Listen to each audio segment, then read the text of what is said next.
My name is Jasmine and this is Jasmine's Gems, and I'm just a girl, not a guru, and this is my YouTube channel. Today we're going to talk about how to forgive. So forgiveness is something that I struggled with for a long time because I really didn't know how to forgive somebody. It's easy to say, I forgive you, but that doesn't really change how you feel, I'm gonna share what has helped me learn how to forgive and actually let go of situations. And also, if you want to learn how to detach from situations, I talked about that in my previous video. But today we're mainly going to talk about forgiveness. So something that I've learned is forgiveness, learning how to forgive other people. It really starts with forgiving ourselves first. A lot of the times, we're focused on self-blame and, looking back like, why didn't I know better? Why did I allow myself to be treated like this? That sometimes is the root issue of why we can't forgive others. And even if it's stuff from your childhood, you could feel the same way. Because if you have like a parent who's very abusive or mistreats you, you can look back and say like, it's hard for me to forgive them. And you were just a child, so you couldn't do anything. Let's start there. So you can forgive yourself for that. You can say, I was a child. I didn't have the power to change that situation, but you're an adult now. And that's not going to change anything from your past.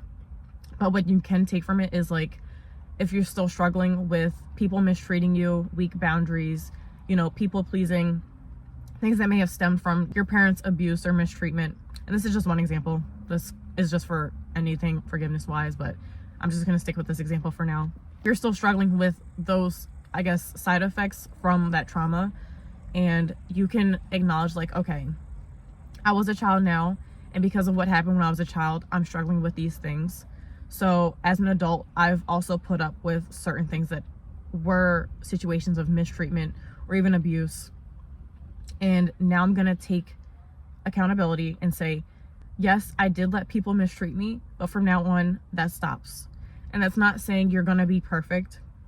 It's not saying you're going to have, a complete transformation overnight, but it's making the conscious effort to stop that. I know for me, I struggled a lot with people pleasing. And it's something that still comes up occasionally, but that I'm also working on. But people pleasing was definitely a big one from my childhood. So this created a lot of relationship dynamics where I let people walk all over me. I let people take advantage of me. I overgave. And I had to learn how to forgive myself for allowing that. So even in friendships, when the friendship's one-sided and someone's not showing up for me the way that I've consistently showed up for them, in romantic relationships when people just took and didn't appreciate how much I gave to them. Excuse me, I'm like getting over a cold. How much I gave to them. It was less about me forgiving them for taking and me forgiving myself for overgiving. And that's kind of hard to sit down with yourself and be like, wow, okay, maybe I am the problem in the sense of I didn't have boundaries, I didn't have standards, I didn't have the tools at the time to have a healthy relationship, to have not only with other people, but with yourself.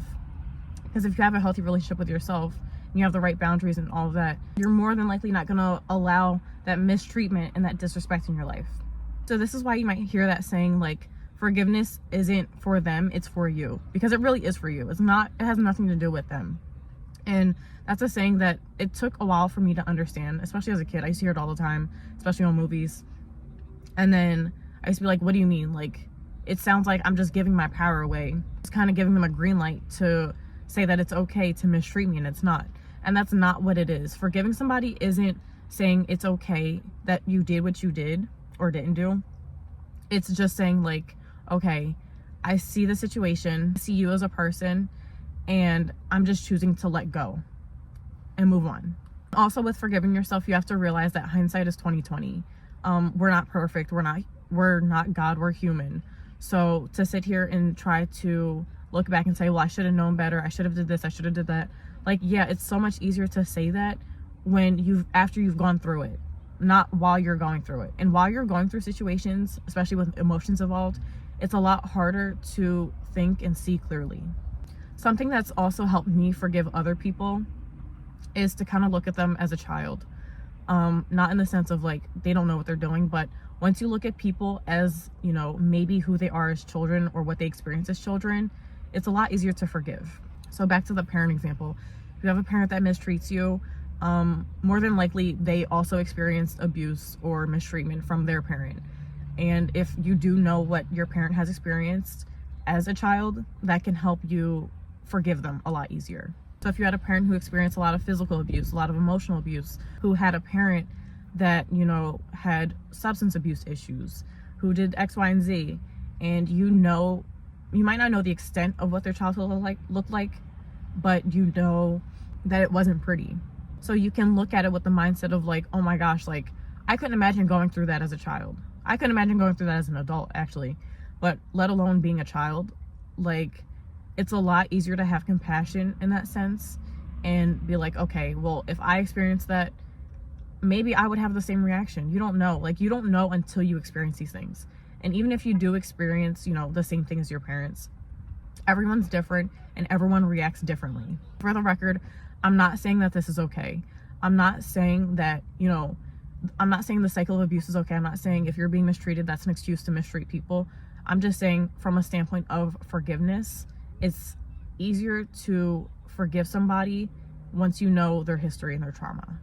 Another example is in relationships. With my ex-fiance, he went through some stuff in his childhood. I'm not going to disclose that. That's personal. That's private.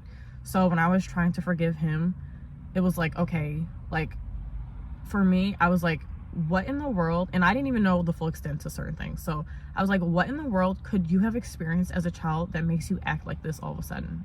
Like, I really genuinely couldn't imagine. And like I said, I only knew like certain parts, and he didn't go into detail, especially with certain parts.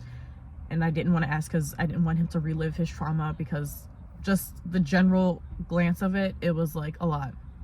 So that's what made it easier for me to accept, or not accept, but to forgive him, because I was like, I couldn't imagine going through that as a child. Like, I couldn't, not even in the slightest.